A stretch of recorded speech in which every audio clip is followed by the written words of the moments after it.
भाइयों नमस्कार। मैं आपका अपना दोस्त एडवोकेट राजेंद्र यादव। आज सैटरडे है और एक एपिसोड बनाना तो बनता है। आज का टॉपिक्स मैंने बिहार से रिलेटेड चुना है। बिहार में जो फिजूल खर्ची है, लोग किस पे कितना पैसा खर्च करते हैं, और दूसरी जो हमारा एजुकेशन में ड्रॉप आउट है from primary means 6 to graduation, उसके बारे में मैं थोड़ा सा प्रकाश डालना चाह रहा हूँ। सर, अगर आप लोगों की इजाज़त हो तो मैं स्टार्ट करता हूँ। मैं बिहार के बारे में ये बताना चाहता हूँ कि बिहार के जो लोग हैं, अपनी पुरानी परंपराओं को निभाने के चक्कर में जो असल उद्देश्य है उससे भटक जाते हैं, और जो बाहरी दिखावा है उस पे वो अपना बहुत ही ज़्यादा पैसा, अपनी ज़िंदगी का गाढ़ी कमाई खर्च करते हैं। इवन अपने जो पैतृक संपत्ति होती है, लैंड होती है, बेसिकली हमारे समझ से लैंड ही है जो लोगों के पास होती है, उसको भी बेच करके झूठी दिखावा के चक्कर में अपनी ज़िंदगी मज़ेदार में डाल देते हैं। मेरे समझ से बिहार में दो ऐसी चीज़ें हैं जिसमें लोग बहुत ही ज़्यादा खर्च करते हैं, जिससे उसका उस वे में उनको रिजल्ट नहीं मिल पाता है। एक है शादी और दूसरा है श्राद्ध।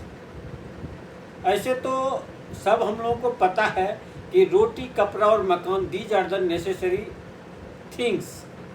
लेकिन अभी जो हमारा नारा आया है, रोटी, कपड़ा, एजुकेशन एंड मकान। चलिए हम उस पर बाद में बात करेंगे। अभी मैं ये कह रहा हूँ कि शादी में लोग इतना खर्चा करते हैं, इतना खर्चा करते हैं, मत पूछो। और ये नहीं कि ऑर्नामेंट्स दे देते हैं, एफडी करवा देते हैं, घर बनवा के दे देते हैं। अगर ये सब कर दें तो चलो एक सीमा तक सही है कि अगर एक जगह हमारा लॉस हो रहा है तो दूसरी जगह हम गेन कर रहे हैं, लेकिन ऐसा नहीं है। वो किस में खर्च करेंगे? दिखावा में। पूरे गांव में पंडाल लगवा देंगे जी, 2 किलोमीटर तक स्वागतम स्वागतम स्वागतम, और लड़की को स्त्री धन के रूप में बहुत ही कम सामान देंगे जी। इतने बड़े पंडाल लगा देंगे जी, पूरे पंचायत का, ब्लॉक के लोगों को भोजन के लिए बुला लेंगे जी। बहुत पैसा खर्च करते हैं जी। और रियल में जो स्त्री धन लड़की को देना चाहिए, उनको एसेट्स देना चाहिए, वो नहीं दे पाते हैं। इसके बहुत सारे कारणों पे हम कभी और एक एपिसोड बनाएंगे। दूसरा जो हमारा श्राद्ध है, मेरा शुरू से मानना रहा है कि श्राद्ध जो है ये समाज की बहुत बड़ी बुराइयां है, काइंड ऑफ कोड है ये, और ये जब तक रहेगा समाज हमारा नीचे ही जाता रहेगा। लोग श्राद्ध में बहुत खर्च करते हैं। कोई मरने वाले हैं, किन्हीं के पास पैसे हैं, किसी के पास ज़मीन है, तो गांव वालों की नज़र रहती है कि अच्छा इसका फादर मरेगा ना, इससे हम 3 चटाई भोज करवाएंगे जी, 1 चटाई भोज करवाएंगे जी, ये करवाएंगे जी, पहले से सोच के रखते हैं। अरे भाई साहब, मरने वाले तो मर गए, जिंदा में जो उसने आपने सेवा करी होगी, जो खिलाया पिलाया होगा, वही उनका सुख रहा होगा। मरने के बाद कौन क्या जानता है और क्या दिखाना चाहते हो मरने के बाद? हम इतने बड़े लोग हैं भाई साहब, आप जितने बड़े लोग हो सारे एक दूसरे को लोग जानते हैं। अगर आप बड़े लोग हैं तब भी आपको लोग जानते हैं, आप छोटे लोग हैं तब भी आपको लोग जानते हैं। इसलिए रिक्वेस्ट करूंगा कि दिखावा में मत आओ, और जो श्राद्ध है, मृत्यु भोज है, हम तो कहते हैं इसको ख़त्म कर दो यार। 5-10 लोग जो है उसको जाओ जला उला करके आ जाओ, 10-15 लोग घर में आके खाना पीना खा लो, गोतिया वोतिया को खिला दो और ख़त्म करो। कम से कम जो फाइनेंशियल बोझ है तुम पे, फाइनेंशियल बर्डन है, वो तो नहीं पड़ेगा। कितने एग्जाम्पल, मैं गांव जाता रहता हूँ, मैं गांव में कितना एग्जाम्पल देखता हूँ, लोग इसके चक्कर में बर्बाद हो जाते हैं। उनकी औकात नहीं है, लेकिन वो भोज करते हैं कि मेरा भी बाप है जी, मैं भी भोज करूँगा जी। कपार भोज करेगा तो बेचारा मजदूरी करके पैसा इकट्ठा करता है, बहुत हार्ड मेहनत करते हैं गांव के लोग जी। गांव में देखो, ऐसे झूठ बोलने के लिए तो कोई भी बोल सकता है। अब लोगों के पास गांव में ज़मीन नहीं है जी। जिसके बाप के पास 50 बीघा ज़मीन था, उसके पोते पर पोते आज 1 बीघा, 10 कट्ठा, 5 कट्ठा, किसी किसी के पास तो 2 कट्ठे ज़मीन रह गए हैं जी। आप गांव में पता कर लो। आपको कोई ऐसा लड़का नहीं मिलेगा शादी के लिए जिसके पास 15 बीघा ज़मीन हो, 10 बीघा ज़मीन हो, चाहे यादव हो, भूमिहार हो, कोयली हो। इन्हीं लोगों के पास ज़मीन है नॉर्मली बिहार में, कुर्मी हो। 10 बीघा किसी भी लड़के को 1-2% लोगों को मिलता है जो बड़े लोग हैं या जिनकी फैमिली छोटी आती रही है। नहीं तो फैमिली का इतना बड़ा विस्तार हो गया कि लैंड तो है नहीं लोगों के पास। और नौकरी तो आपको पता है, सरकारी नौकरी तो है नहीं। 1% शायद लोग नौकरी करते हैं या 2% ही लोग पूरे इंडिया में नौकरी करते हैं सरकारी। तो लोगों को कुछ न कुछ दूसरा ही काम करना पड़ता होता है। हार्ड अर्न मनी है उनका। उस हार्ड अर्न मनी को हमारे समझ से ये भोज भात के चक्कर में बंद करो। खास करके यादव लोग जो है वो बहुत भोज करता है। मैं अपने इलाके की बात बता रहा हूँ।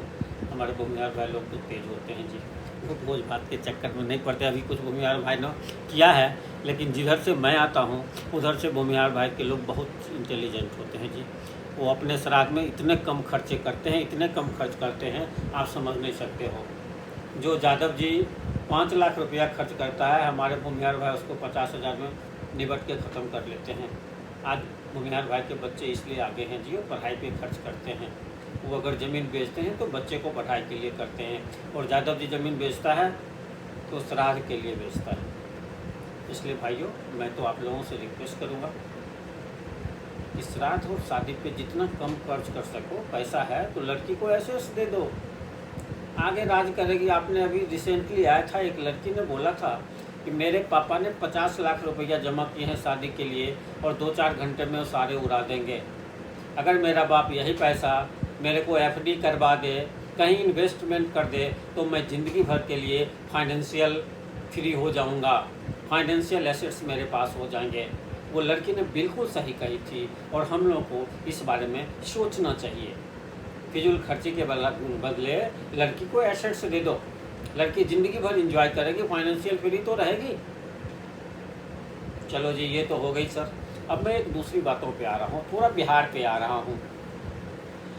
20 साल नीतीश ने शासन किया। लोग तो कहते हैं नीतीश ने बहुत कुछ किया, घंटा न किया उसने। अगर आप स्टैटिस्टिकल डाटा पे जाओगे तो जो इम्प्रूवमेंट होना चाहिए नेशनल लेवल पे, बिहार उसमें सबसे फिसड्डी है जी। जब नीतीश कुमार था तो तब की मैं बता रहा हूँ। अब तो सम्राट आ गया है, तो ऐसे ही अनपढ़ गंवार के ये क्या करेगा भगवान जाने। मैं थोड़ा सा स्टैटिस्टिकल डाटा आप लोगों के साथ शेयर करना चाह रहा हूँ, स्पेशली स्टूडेंट ड्रॉप आउट। मैंने जो डाटा बनाया है सर, वो बनाया है 24-25 का है सर। 2024-25 का डाटा जो मैं लेके आया हूँ, इसमें आप ध्यान से देखना। जो स्कूल ड्रॉप आउट है अप टू 6 to 8, ये सर है 9.3%। मीन्स बॉयज जो है 11.9 and girls are 6.6 drop out हो जाते हैं जी। मतलब 6 के बाद इतने % बच्चे फिर आगे नहीं पढ़ते हैं। 6 के बाद आप आ जाओ 9 to 10 के लिए 6.9% आर ड्रॉप आउट। मतलब इतने बच्चे पहले तो कितना निकल गए 9.3, फिर 6.9, मतलब 10% के बच्चे वो 10th के बाद आगे नहीं जाते जी। इसमें बॉयज 7.0% एंड गर्ल्स 6.8%। और मज़ेदार बात है 10 to 12th में ज़रा ध्यान से देखना। 10 to 12th में जो स्टैटिस्टिकल डाटा है 3.2% आर ओनली ड्रॉप आउट। और इसके जस्ट रिवर्स है जो है ग्रेजुएशन में। ग्रेजुएशन में 25.3% आर ड्रॉप आउट। मतलब ग्रेजुएशन लेवल में जाते हैं 12th के बाद तो 25.3% आर ड्रॉप आउट। ये बिहार की डाटा है जी। और अच्छी बात एक और बता देता हूँ आप लोगों को, बहुत ही अच्छी बात है कि जो ड्रॉप आउट है, मेरे कहने का मतलब जो गर्ल्स है ग्रेजुएशन में 12th के बाद जो ग्रेजुएशन इनरोल होते हैं, मैं पास की बात नहीं कर रहा हूँ, जो इनरोल करते हैं उसमें गर्ल्स 100 में सिर्फ 12 लड़कियाँ इनरोल होती है ग्रेजुएशन में। देखो हमारी बिहार की क्या स्थिति है। और नेशनल लेवल पे ये 31.2% है। मतलब हम 12 या 36 पौने, मतलब 1/3 हैं। नेशनल लेवल से हमारी जो ग्रेजुएशन में जाने की है वो 1/3 है।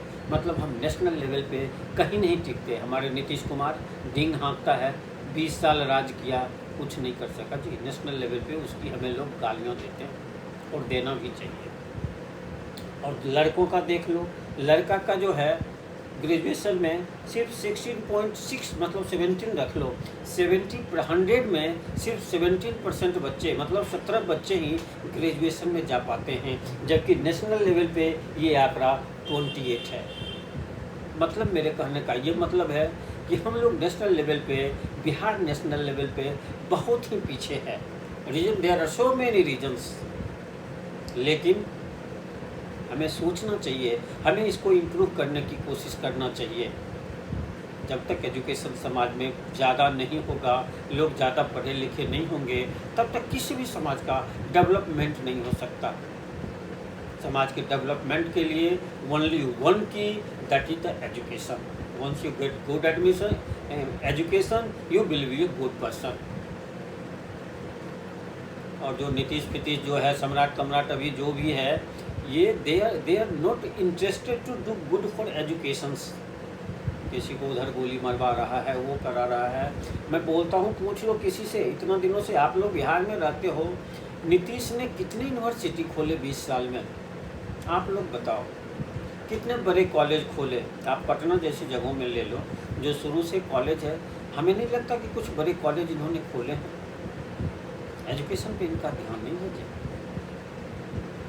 इसलिए भाइयों, मैं आप लोगों से रिक्वेस्ट करता हूँ, आप अपने बच्चे को पढ़ाइए, ज़्यादा से ज़्यादा पढ़ाइए, जिससे आपका भविष्य सुंदर होगा। Thank you very much, God bless you, thank you.